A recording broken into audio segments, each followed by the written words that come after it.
Hello everybody, I'm Linda Yu and we're here in the Chicago Sun-Times kitchen. Now, if you're watching this Food We Love video, chances are you found it through social media, because we post these videos on the Chicago Sun-Times website and then we share them on my social media platforms as well as the Sun-Times social media platforms. But my guest today knows all about that. She's an expert at digital media as well as cooking. This is Monique Volz, and she's created a dynamic community, and you call it? Ambitious Kitchen. Ambitious Kitchen, that's right. And a lot of you I know already follow Monique on Instagram. There are hundreds of thousands of you following her, and you love to see all of her pictures as well as her really yummy recipes for all kinds of food. So right now, let's talk about what inspired you to create Ambitious Kitchen.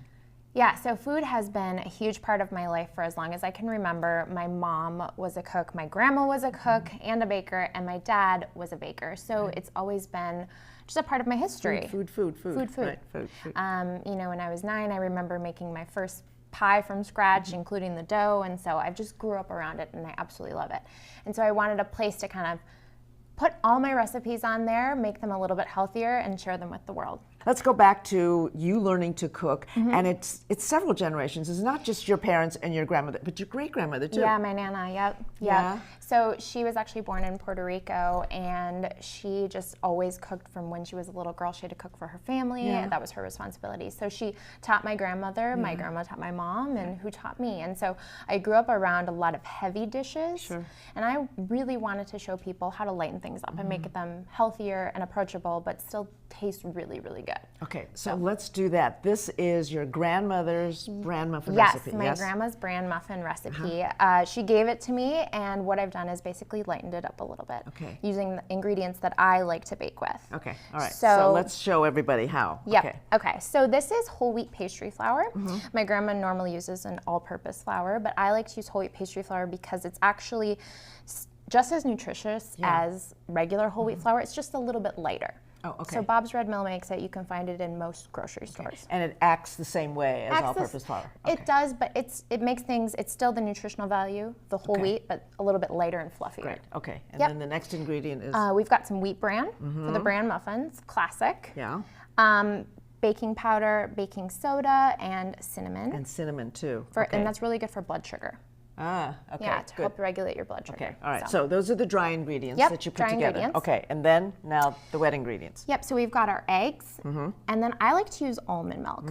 That keeps it dairy-free. Sure. It's very nutritious, the almond milk out there. You could also use a coconut milk, but I like it. It's unsweetened, delicious. Okay. My grandma uses buttermilk. I've lightened it up there. Yes, right. Okay. And then applesauce helps to keep the muffins moist and also adds sweetness without having to add additional sugar. Yeah. Okay. So love it there.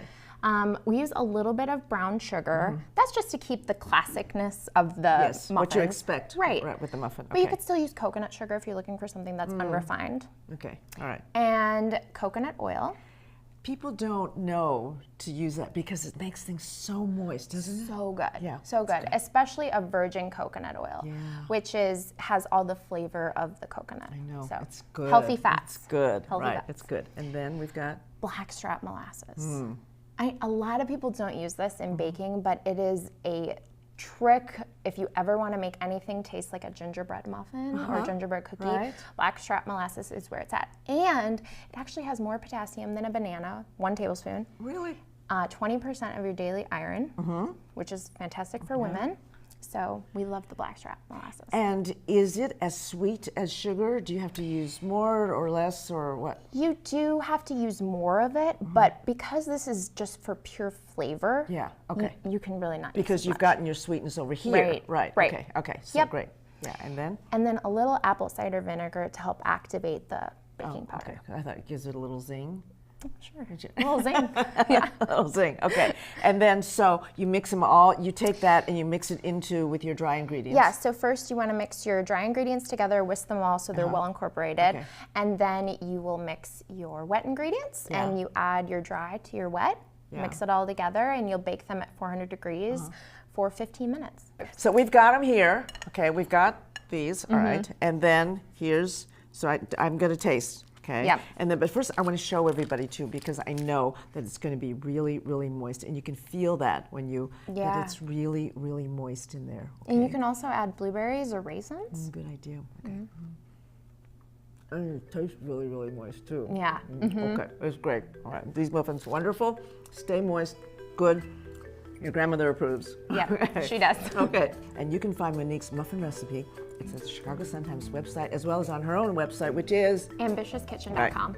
So thanks for joining us. Thank you for joining us Thank too. you. And we'll see all of you next time on Food We Love. Bye. For this yummy recipe and so much more, go to the Chicago Sun-Times website. The address is right here on your screen.